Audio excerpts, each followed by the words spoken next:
Hello， 大家好，我是卡皮，今天继续更新《宝梦放送局》。这次的故事是围绕小霞的爱情鱼展开的。如果你要问小霞是什么时候收服爱心鱼的，我只能说是在你睡觉的时候。故事一开始是在一座下着大雪的城市，有2位穿着黑色大衣的不速之客出现在了一家咖啡厅。这2位是火箭队亚马多和小三郎。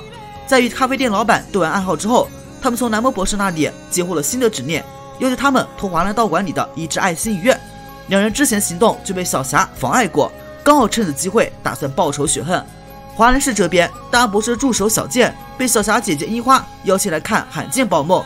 这边小健刚到，樱花就赶忙跑出来迎接，还口误称呼小健为王子大人，怕不是把心里话给说了出来哦。原来樱花邀请看的罕见宝梦正是爱心鱼，在此我不得不怀疑樱花的动机不纯啊。而此时在小健眼里的这一只是小霞爱心鱼，名字叫卡斯尼。另一只藏在假山后面的是樱花的爱心鱼，名字叫拉布尼。小健刚才不知道卡斯尼摇头晃脑的是在干嘛，现在才明白卡斯尼即便是看不到拉布尼，也能感受到他的位置，这或许就是爱情的感应吧。没错，卡斯尼喜欢着拉布尼，但拉布尼却对此丝毫不感兴趣，这让卡斯尼很受打击。小霞希望卡斯尼自信一点，但也没法帮他。拉布尼一直无视卡斯尼这件事，可能会毁了樱花计划好的水中浪漫表演。所以樱花希望小霞和小健能想想办法缓和一下这2只爱心鱼的关系。这时小霞可达亚突然跳了出来，主动请砚。可惜纯人的他非但没能帮助到樱花，反而使得2只小鱼的关系更加差了。看戏的3人并没有注意到火箭队偷偷潜入了道馆，突然一架机器从水里翻出，抓走拉布尼。一段经典的倒满火箭队开场白之后，亚马多派出篝火眼把道馆场地炸得硝烟弥漫之后，就趁机溜了。亚马多和小三郎刚出了道馆，就乘火箭车快速撤退。撤退时还不忘数落一下武藏和小四郎2人。迟来的小霞3人已是追赶不及，他们不知道火箭队往哪里跑了。小健想到一个办法，可以利用卡斯尼来追踪被抓走拉布尼，说干便干。但卡斯尼还处于失去拉布尼的悲伤中，小霞再次鼓励他，因为现在能找到拉布尼的唯一办法就是他了。这边樱花也是不紧不慢的戴着手套准备开车，谁知他一开起车来，竟与平时判若两人，这把小健都吓一跳。而卡斯尼定位确实有效，没多久小霞3人便赶上火箭队。既然速度比不上樱花的车，那就下海，你车总不能在水上开吧。亚马多和小三郎驾驶火箭车一个翔跃飞身入海，火箭顿时就变成一艘快艇。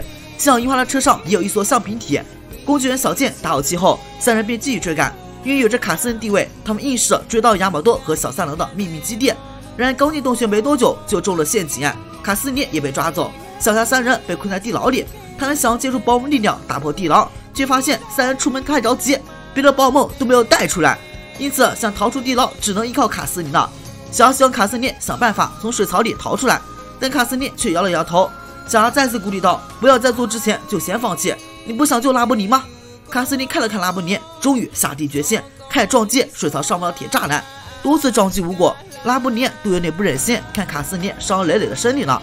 爱情的力量不可阻挡，砰的一声，卡斯尼终于把栅栏给撞开了。趁追击的卡斯尼一发水枪把天窗打破，再配合拉布尼的急救光线，在空中建造一架连接洞内外的冰桥。而此时才发现城门是我的火箭的傲人，只能赶紧追过去。小霞3人利用火箭队丢下机器破坏掉牢门后，也紧随其后。卡斯尼与拉布尼被追赶到悬崖边，无处可逃。就在这时，卡斯尼带着拉布尼跳下悬崖，在空中他们合为一体，2片爱心组成一只蝴蝶，一样安全落入水中。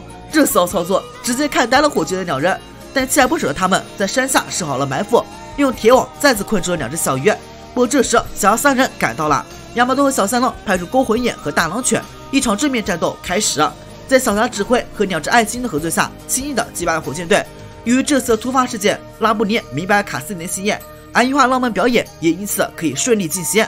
接下来几天，卡斯尼与拉布尼的爱心表演真的吸引到了许多情侣。由此看来，爱心的传说确实是真的呀！我是卡皮，咱们下期见。